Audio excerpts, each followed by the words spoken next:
سن الخلق ملیک الوجہ ظاہر الوداعت لم تعبہ سجلا ولم تضر به سالا قسیم وسیم نسیم جسیم فی عینیہ داج وفی اسفارہ وطف احول اقل ازج اقرن لا فظ ولا غلیظ فی الاسواق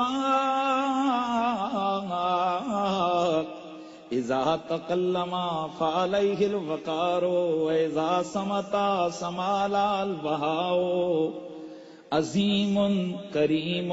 حسین جمیل۔ حضرت سیدہ ام معبد بولی، آپ نے فرمایا او میرے شوہر نامدار، میرے گھر میں آج ایسا باوقار آیا تھا، ظاہر الوداعت ملیک الوجہ، وہ جو دیکھنے میں پیارا لگتا تھا، ملیک الوجہ جس کا حسن ملیکی تھا، ایسا حسن تھا جو دلوں میں کھب جائے، حسن الخلق تخلیق کا شاکار تھا،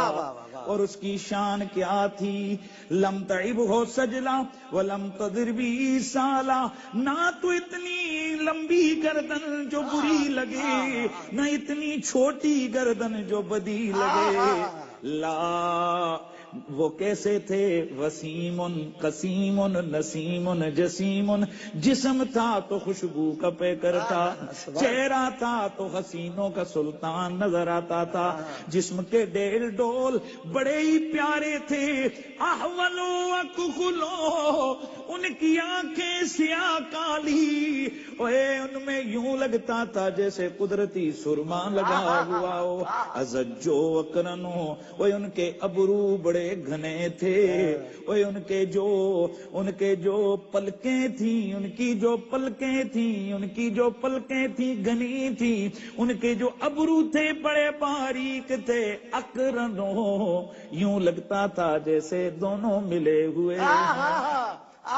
باریک ابرو، ملے ہوئے ابرو، اور ان کی شان یہ تھی اذا تکلم، جب وہ بولتے تھے، فعلیہ الوقار، بڑے پروقار نظر آتے تھے، واذا سمتا، اور جب وہ خاموش ہوتے تھے، سمالا البہاء، ان کی عظمتوں کا یوں رنگ نظر آتا تھا جیسے ان جیسا سونا کوئی ہے ہی نہیں،